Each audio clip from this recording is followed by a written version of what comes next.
Hi, I'm Ajit Lenin. Welcome to the Enterprise Architecture video series part 20. We've been talking about the six-layer framework for establishing enterprise architecture practices, and we have completed the top 5 layers. Today, we're going to cover the bottommost layer, which is the repository. And repository basically represents the actual tools or platform that we're going to use for the enterprise to establish enterprise architecture practices, right?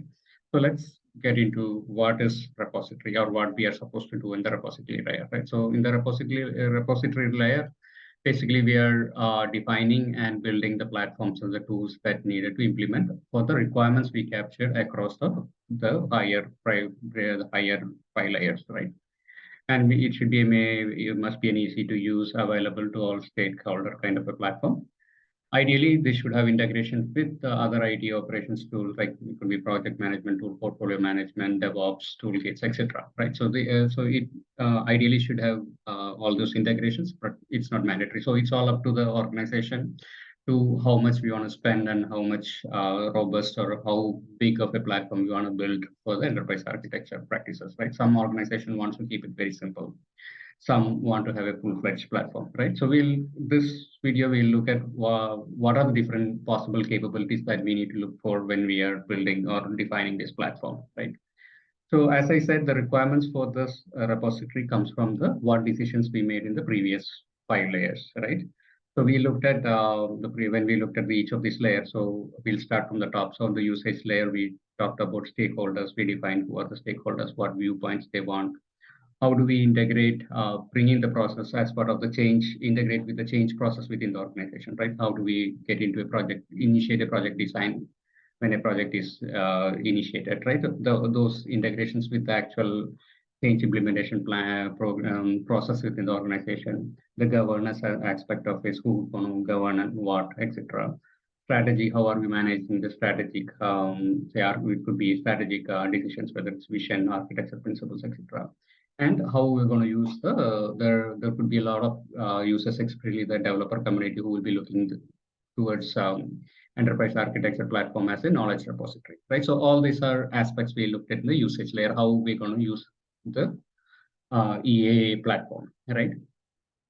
So that automatically reflects into the capabilities of role management. We have to manage the stakeholders with needs integrations with the project management tools or DevOps tools, etc. We need discoverability for when we are maintaining it as a knowledge repository. We need to have ability to have the discoverability ability. It needs to have a good UX, right? There needs to be a workflow to handle the governance, and there needs to be audit process also, right?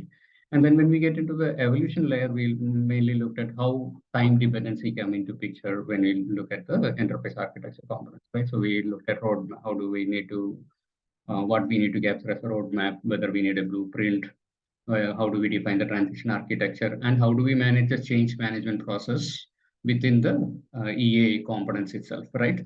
So those are the aspects we looked at when we looked at the evolution layer. So that automatically translates into versioning capabilities. We should be able to label the versions. We need to be able to package, as a change management practice, should be able to package the EA components. We need to be able to represent the timelines, right? And then when we went into the breadth and depth layer, we basically looked at how do we split the enterprise into segments, how do we manage the hierarchy, the depth levels as a hierarchy, and traceability between them, right? So that automatically maps to the traceability requirements, hierarchy management, and the portfolio management, right? And also when we looked at time dependency or change management process, we need to look at the alert management process, right? A change, who do we need to notify when a change initiates or change happens, right? Similarly, when we get into the architecture domains layer, we looked at 4 different domains, and each of the domains has its own components, the relationship between the components, and we briefly look at we need to have a set of styles or patterns that we need to, architecture styles and patterns that we need to follow, and a set of reference models, right? So all these aspects came in the architecture domains layer, which basically means we need to have the data management, we need to have persistence for all these components. It has to cater for structural entities as well as behavioral entities. There should be dependencies between these entities. And when we get into the artifacts layer, we talked about notations. What all notations we need to support, like it could be UML, Archimate, PPM, and whatever it could be, right? And then models and flows, catalogs, and matrices are the components of the different types of artifacts we looked at to be able to have, right? So we need to have an ability to support the catalogs and matrices. And for all the other flows and models, we need to be able to support the notations that we want to use, right? And finally, we need to have the ability to manage the KPIs, right? So this is how the requirements we captured in the previous 5 layers gets translated into capabilities on the repository layer, which will help us to identify or build, first of all, define and build the actual platform where we're going to use for enterprise architecture practices, right? So since we briefly looked at the capabilities, let's just go one level down just to understand what are these capabilities about, right? We talked about most of this, right? So role management is basically managing the stakeholders, different stakeholders, and giving a role-based access for them, right?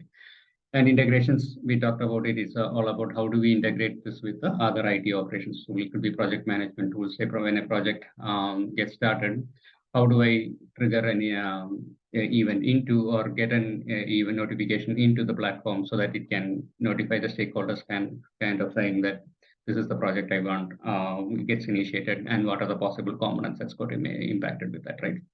Similarly, DevOps tools, single sign-on. So we need to, for the user management, we need to have a single sign-on. Discoverability, which is a very important aspect when we use EA platform as a knowledge repository, knowledge portal or a knowledge repository.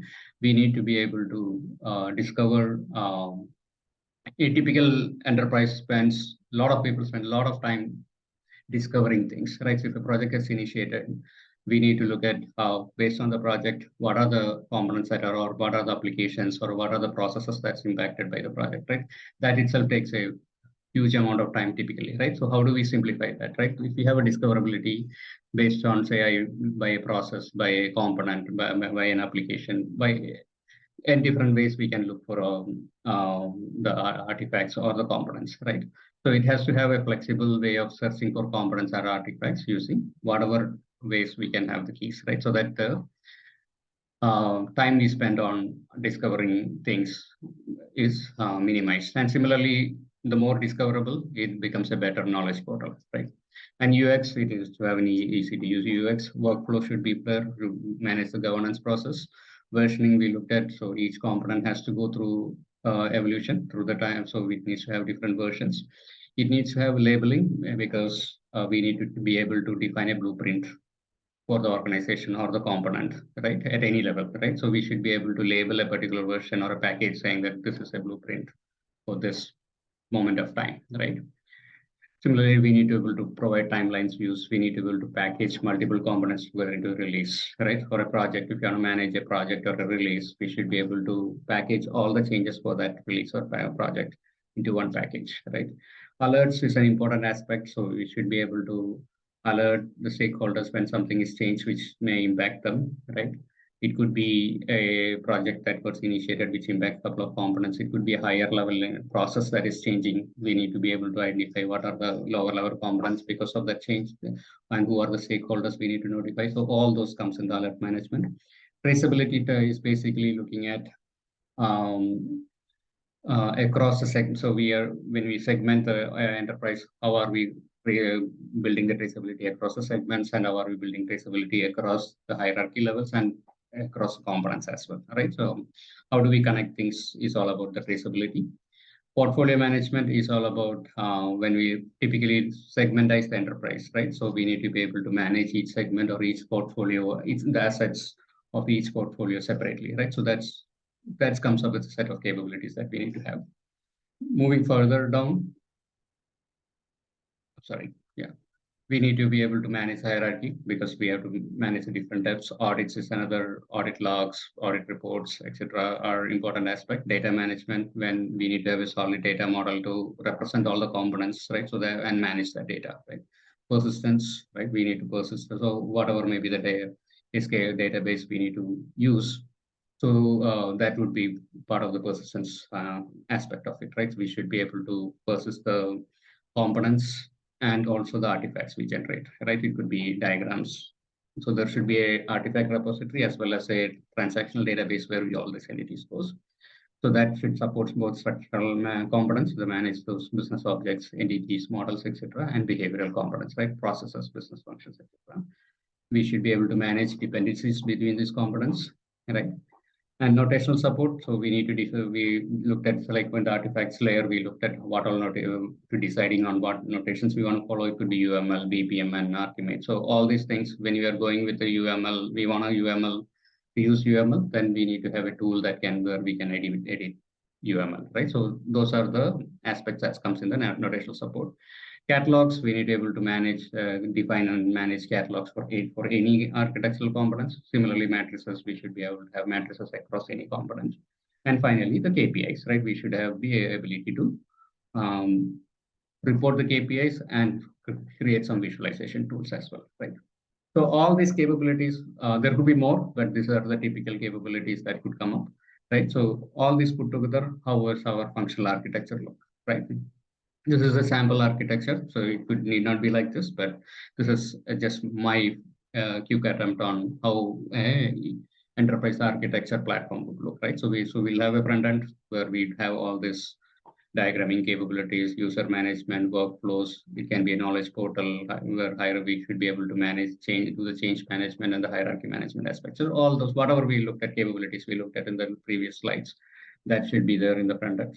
And also there should be APIs where these artifacts or the components can be consumed, right, and discovered, right? So that it can be integrated into other tools where we don't have somebody need not come in and manually look at it, right? It can be automated to some extent. Right? And then the services layer is basically all those capabilities, whether it's diagramming, user management, authentication, whatever it is, whatever capabilities we talked about, we need to have a services for the services defined for that, right? And on the integration side, typical integrations as SSO, we need to have the single sign-on integration so that employees need not separately log into this tool. Project management, DevOps integration, and finally the KPI data injection, right? How do we get the data, whatever KPIs we define, how do we get the corresponding data into this platform, right? So those are the aspects we need to look at on an integrations perspective. Persistence layer will have the metadata, right? So whatever data model we are coming up with, right? So it needs to have the metadata, whether it is custom driven or the notational metadata, or everything goes into the metadata, and we'll have a transactional data, which is the actual golden source or the real record, right? And then we'll have the artifact repository where we'll have all the diagrams that we prepare, right? And notifications we looked at, that's an important aspect. So that could be for alerts, sending alerts, or general communication. And finally, the reporting, right? It could be audit, helping out the audits as well as for the KPI reporting, right? Now when we talk about KPIs, what are the typical KPIs this platform need to support, right? I mean, I just came up with few of them. Typical KPIs we may be looking for, but it's based on organizational priorities. So typical KPIs are, one is the efficiency aspect of the architecture. That is on the architecture itself, right? Whether it's a enterprise architecture as a whole or the specific components, right? So how this architecture is enabling key business KPIs, right? So how, say, for example, agility or the IT productivity, how is architecture helping or architecture components helping on that, right? That's the typical efficiency part of it. The productivity part comes in is how easy is the process, or how good is the tool and the process, right? So how basically typical KPI could be the number of artifacts that we can produce, right, per month, per resource, etc., right? So that we can measure how this process or the tool is popping up, right? The completeness aspect comes from to measure the gaps in the enterprise architecture. Is there any segment where we don't have the components defined, right? For example, say applications that doesn't have a technology architecture, that is a gap, right? So we may have 100 applications and 60 of them, we don't have the technology architecture within the EA repository, then that is a gap. So that's a completeness aspect comes in. Compliance aspects comes in more on a governance aspect, right? Are we compliant, right? So there could be applications that will be on a unapproved technology, right? An old technology, there may be applications that on unsupported software. So all those are compliance aspect. When it comes to quality, it is more of the quality of the architecture artifacts itself, right? So that's primarily based on the feedback that is coming from whoever using the stakeholders using those artifacts. and also the adoption. So how the adoption of the EA practice or the tool, right? Number of people logging in, number of users onboarded into the process, all this can be as part of the KPI. So these are typical KPIs that we can track on an EA practice perspective, right? And so the tool or the repository platform we're going to choose for the repository should be able to support at least some of these KPIs, right? So based on the organizational needs. And most of the time, we don't really need to build the EA enterprise architecture platform. There are a lot of tools available in the market, so we could go for one of those tools, or sometimes organization can decide to build their own, right? So it's up to the organization, but I just wanted to list out some of the tools that are available in the market, say iServer, which is from Orbis, Mega, Lean9, Enterprise Architect from Sparks, Evolution from Abacus from Evolution, Alphabet from Software AG, BizDesign. All these are pretty popular tools available in the market for enterprise architecture practices. So with that, we are concluding the sessions on all the 6 layers. So we completed all the 6 layers, right? Now from next week, we'll try to look at some of the architecture styles and patterns, common styles and patterns, and then the newer patterns or styles that we need to adapt also. So we'll spend some 4 or 5 weeks on that, right? So to summarize, we looked at introduction to the repository layer, requirements, how the requirements comes for the repository, what are the capabilities that we need to have on the repository, the functional architecture, and also the KPIs, right? As I said, from next week, we'll start looking at some of the architecture styles and patterns. Thank you.